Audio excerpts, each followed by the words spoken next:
আসসালামু আলাইকুম। সৃষ্টিকর্তা মহান, মানুষে সমান। সালাম। আজকে যে কথা বলবো সেটি হচ্ছে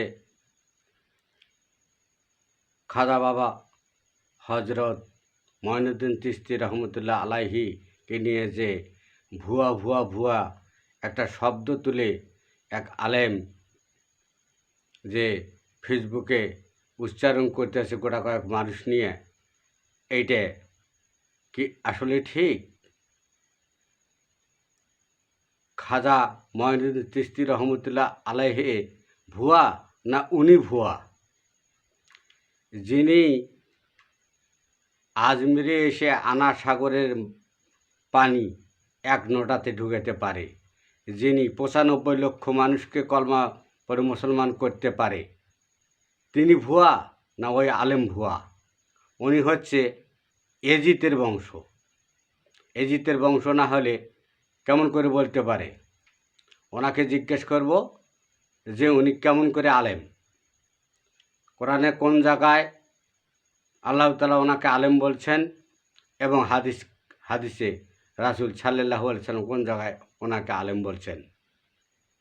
এখন কথা হচ্ছে যে উনি যে এই যে আল্লাহর ওলিদের শানে যে অহেতুক কিছু কথা বলছেন যে আল্লাহর ধন রাসূলকে দিয়ে, তা আল্লাহর ধন রাসূলকে দিয়েছেন তো কি ধন দিয়ে দিয়েছেন আর কি দেন নাই, এটা তো অনুবাদন করতে হবে। এবং রাসূল খাজাকে কি দিয়েছেন এবং কি দেন নাই এটা অনুবাদন করতে হবে। তা না হলে কেমন করে ৯৫ লক্ষ মানুষকে মুসলমান করতে পারলো, কলমা পড়াইতে পারলো? তো আল্লাহ তাআলা তো বলেছেন সূরা বাকারা ১৫৪ নম্বর আয়াতে যে অলিরা মরে না, খবরদার তাদেরকে মৃত্যু বলো না। তারা যদি মৃত্যু হতো তা আজ খাজার দরবারে কেন লক্ষ লক্ষ ৩৬ জাতির মানুষ সেখানে যাচ্ছে? কেন যাচ্ছে? তেল ছাড়া বাতি জ্বলতেছে, কেন জ্বলতেছে? এই রকম আলেম নামের কিছু কুতর্কি মহল, উনি যে চেয়ারটাতে বসে কথা বলতেছে, রাসূল কি সেই চেয়ারে বসতেন? না খাজা বাবা মঈনুদ্দিন চিশতি ওই চেয়ারে বসতেন?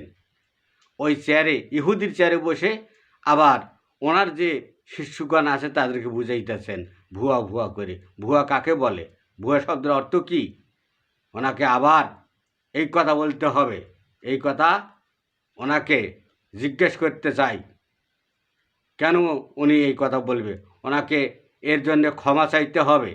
ক্ষমা না চাইলে ভুল ত্রুটি শোধন না করলে ওনাকে অলির বিরুদ্ধে যাওয়া উনি নিজে অনুধাবন করতে পারবে, যে নিজে কী শাস্তি পাবে উনি নিজে বুঝতে পারবেন।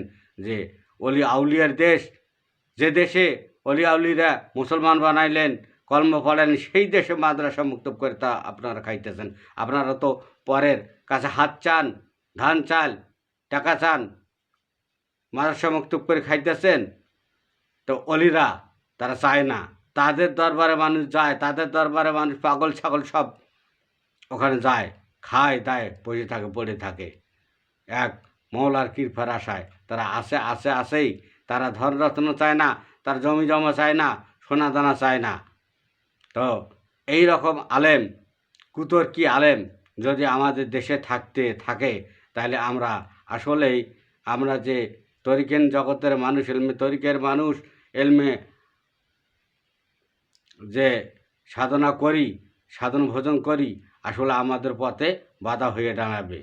তাই ওনাকে আমি হুঁশিয়ার করতে চাই, আমি পুতুল শাহ, যে উনি যেন এই ভুয়া শব্দ উঠাইতে জাতির কাছে মাপ চায়।